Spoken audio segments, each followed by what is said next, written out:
Assalamualaikum warahmatullahi wabarakatuh. Perkenalkan, nama saya Mandara Madani Miftahul Ilmi dari kelas HPI 2B dengan NIM terakhir 047. Saya akan mempresentasikan materi tentang Saddu Zari'ah. Di sini kita akan menjelaskan ada 6 bab, yaitu yang pertama adalah pengertian dari Saddu Zari'ah, yang kedua ada dasar hukum dari Saddu Zari'ah, yang ketiga adalah kedudukan dari Az-Zari'ah, yang keempat adalah ketentuan dari Az-Zari'ah, yang kelima adalah pengelompokan, dan yang keenam adalah pembedaan Az-Zari'ah. Pengertian dari Saddu Zari'ah secara bahasa, kata Saddu Zari'ah itu merupakan gabungan dari dua padanan kata dalam bentuk mudhaf ilaih yang terdiri dari kata saddu dan Az-Zari'ah. Nah, kata pertama yang berasal dari kata kerja saddu yang memiliki arti menutup, sedangkan kata Az-Zari'ah bermakna sarana, tujuan, wasilah, dan jalan. Nah, Saddu Zari'ah yang dimaksud dalam ilmu ushul fikih adalah satu masalah yang tampaknya mubah, tetapi ada kemungkinan bisa menyampaikan kepada perkara yang terlarang atau haram. Selain itu, ilmu ushul fikih juga menyebutkan Saddu Zari'ah itu adalah mencegah segala sesuatu atau perkataan maupun perbuatan yang menyampaikan pada sesuatu yang dicegah atau dilarang yang mengandung kerusakan atau bahaya. Nah, ada lagi ini menurut Asy-Syatibi, Saddu Az-Zari'ah itu adalah melaksanakan suatu pekerjaan yang semula mengandung kemaslahatan menuju pada suatu kerusakan atau kemafsadatan. Nah, dari beberapa pengertian yang telah disebutkan tadi, dapat dipahami bahwa Az-Zari'ah itu merupakan suatu cara dalam upaya penggalian hukum Islam guna mencegah, melarang, menutup jalan, atau wasilah suatu pekerjaan yang awalnya itu diperbolehkan dan dapat menimbulkan sesuatu yang menyebabkan terjadinya kerusakan atau sesuatu yang dilarang. Misalnya, seorang yang telah dibebankan kewajiban zakat, akan tetapi sebelum haul atau genap setahun, ia menghibahkan hartanya kepada anaknya, sehingga ia terhindar dari kewajiban zakat tersebut. Dasar hukum Saddu Zari'ah, pada dasarnya tidak ada dalil yang menentukan secara jelas dan pasti baik menurut nas maupun ijma ulama tentang boleh atau tidaknya menggunakan Saddu Zari'ah. Akan tetapi ada beberapa nas yang mengindikasikan secara implisit dasar hukumnya. Dalil-dalil ini terdiri dari Al-Quran, Sunnah, dan juga kaidah fikih. Di antaranya yaitu Surat Al-Baqarah ayat 104. Wahai orang-orang yang beriman, janganlah kalian mengatakan kepada Muhammad Ra'ina, akan tetapi katakanlah unzurna, dan dengarlah. Dan bagi orang-orang kafir siksaan yang pedih. Kemudian ada surat Al-An'am ayat 108. Dan janganlah kamu memaki sembahan-sembahan yang mereka sembah selain Allah, karena mereka nanti akan memaki Allah dengan melampaui batas tanpa pengetahuan. Kemudian surat An-Nur ayat 31.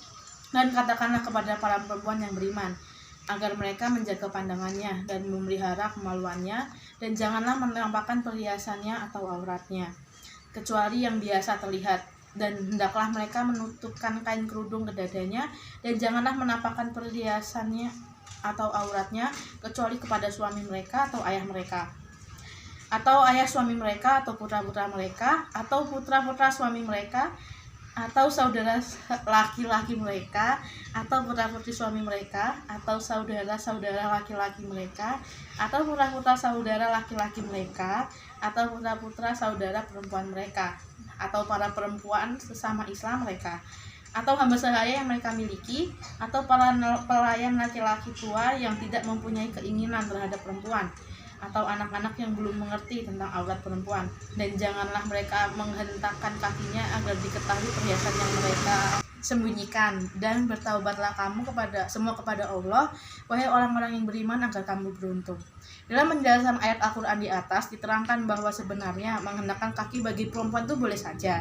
Akan tetapi karena menyebabkan perhiasan yang tersembunyi di kaki mereka diketahui orang, sehingga menimbulkan rangsangan bagi yang mendengarnya, maka menghentakkan kaki bagi perempuan itu terlarang.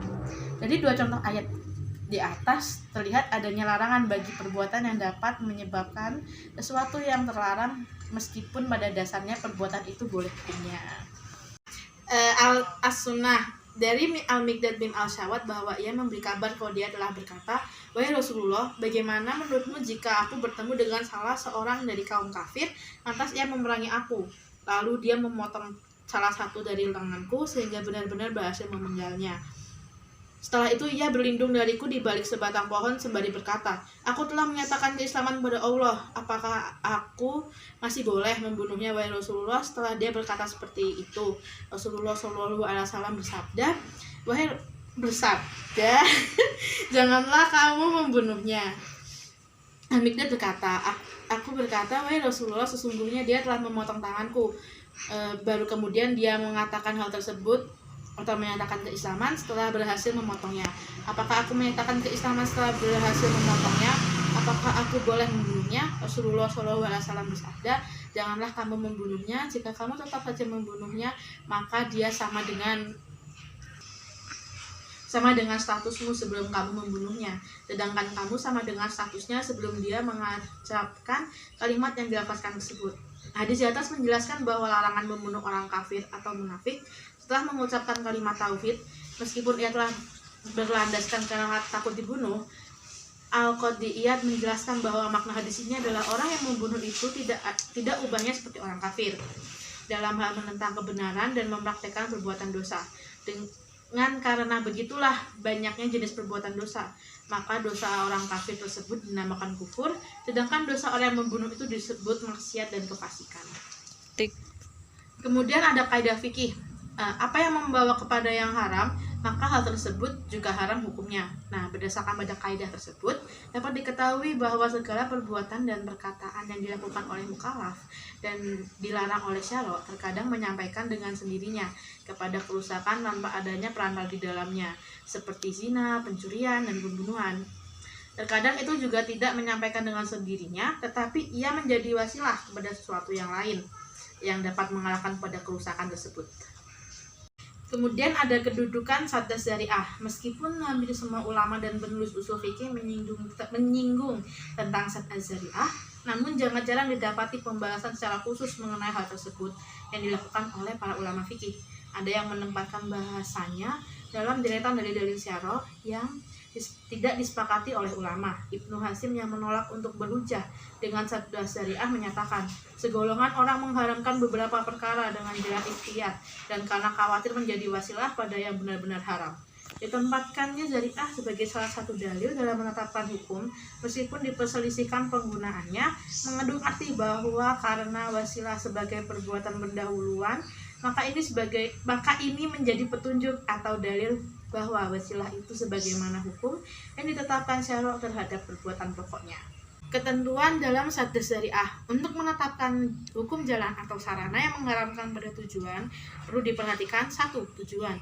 Jika tujuannya dilarang, maka jalannya juga dilarang, dan jika tujuannya wajib, maka jalannya pun diwajibkan. Kedua, ada niat atau motif. Jika niatnya untuk mencapai yang halal, maka hukum sarananya halal, dan jika niat yang ingin dicapai haram, maka sarananya juga haram. Dan yang ketiga adalah akibat dari suatu perbuatan. Jika akibat suatu perbuatan menghasilkan kemaslahatan seperti yang diajarkan syariat, maka wasilahnya boleh dikerjakan. Dan sebaliknya, jika akibat perbuatan adalah kerusakan, walaupun tujuannya demi kebaikan, maka hukumnya tidak boleh. Dalam hal ini, dasar pemikiran hukumnya bagi ulama adalah bahwa setiap perbuatan itu mengandung dua sisi. 1. Sisi yang mendorong untuk berbuat, dan 2. Sasaran atau tujuan yang menjadi natijah atau kesimpulan atau akibat dari perbuatan itu. Menurut natijahnya, perbuatan itu ada dua bentuk. Yang pertama adalah natijahnya baik, maka segala sesuatu yang mengarah kepadanya adalah baik dan oleh karenanya dituntut untuk mengerjakannya. Dan kemudian jika natijahnya buruk, maka segala sesuatu yang mendorong kepadanya juga dianggap buruk dan hal itu juga dilarang. Pengelompokan sadda zari'ah dapat dikelompokkan dengan melihat berbagai segi, dan para ulama juga berbeda pendapat dalam menentukan kelompok sadda zari'ah ke beberapa aspek. Di antaranya yang pertama, dilihat dari bentuknya dapat dibagi menjadi 3. Yang pertama, sesuatu yang jika dilakukan biasanya akan terbawa kepada yang terlarang. Yang kedua, sesuatu yang jika dilakukan tidak terbawa kepada yang dilarang. Dan kemudian ada sesuatu perbuatan yang jika dilakukan menurut pertimbangan adalah sama, kemungkinannya untuk terbawa pada yang terlarang dan yang tidak terlarang. Kemudian yang kedua adalah dari segi akibat atau dampak yang ditimbulkannya. Ibnu Qayyim membagi zari'ah ini menjadi 4. yaitu dari A yang pada dasarnya membawa pada kerusakan. Contohnya, minuman yang memabukkan akan merusak akal dan perbuatan zina akan merusak keturunan. Kemudian yang kedua adalah zari'ah yang akan ditentukan untuk sesuatu yang mubah atau boleh, namun ditujukan untuk perbuatan buruk yang merusak, baik yang disengaja, seperti nikah, muhalil, atau tidak sengaja seperti membenci sesembahan agama lain. Kemudian yang ketiga, syariah yang semula ditentukan mubah tidak ditujukan untuk kerusakan, namun biasanya sampai juga pada kerusakan, dan kerusakan itu lebih besar daripada kebaikannya.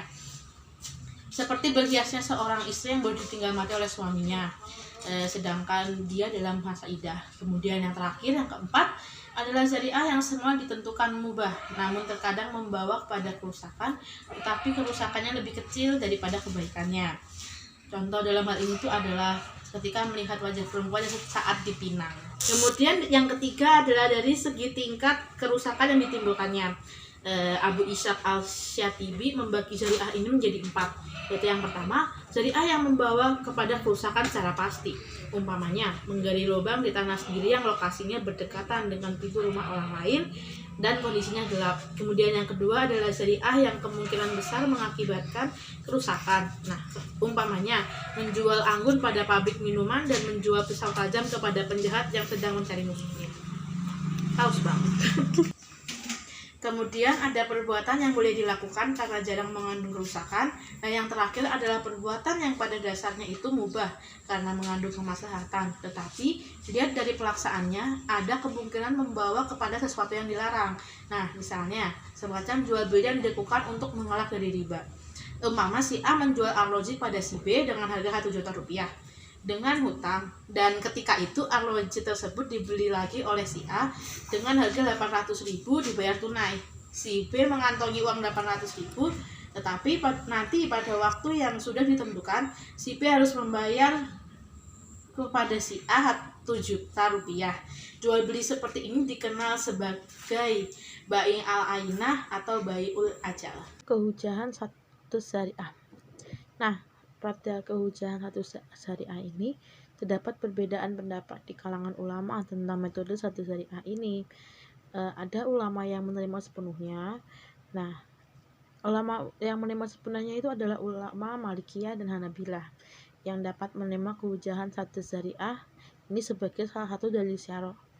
Nah, alasan mereka itu ada 2, yaitu dari firman Allah dalam surat Al-An'am ayat 108 yang artinya, dan janganlah kamu memaki sembahan-sembahan yang mereka sembah selain Allah, karena mereka nanti akan memaki Allah dengan melampaui batas tanpa pengetahuan. Quran surat Al-An'am ayat 108. Nah, alasan mereka yang kedua untuk menerima sepenuhnya satu syariah itu adalah hadis Nabi SAW yang artinya, ingatlah tanaman Allah adalah maksiat-maksiat kepadanya. Siapa yang mengembalakan di sekitar tanaman tersebut, ia akan terjerumus di dalamnya. Hadis riwayat Bukhari dan Muslim. Lalu ada juga ulama yang menerima secara terbatas. Nah, ulama yang menerima secara terbatas ini adalah ulama Hanafiyah, Syafi'iyah, dan Syiah. Nah, 3 ulama ini tuh dapat menerima satu syariah sebagai dalil jika kemafsadatannya yang akan muncul itu dipastikan akan terjadi atau paling tidak diduga keras akan terjadi jika sebuah syariah dikerjakan. Nah, tadi kan ada ya ulama yang menerima secara sepenuhnya dan secara terbatas. Yang ketiga adalah ulama yang menolak. Nah, ulama yang menolak ini adalah ulama dohiriyah. Dia tidak menerima satu syariah sebagai salah satu dalil dalam menetapkan hukum syara'. Nah, hal ini tuh sesuai dengan prinsip dari ulama tersebut, ya, dengan prinsip mereka yang hanya beramal berdasarkan nas secara harfiah dan tidak menerima logika dalam masalah hukum. Terima kasih telah menyaksikan presentasi saya tentang materi satu syariah. Mohon maaf apabila ada kesalahan dalam perkataan dalam video tersebut yang tadi. Sekian dari saya. Assalamualaikum warahmatullahi wabarakatuh.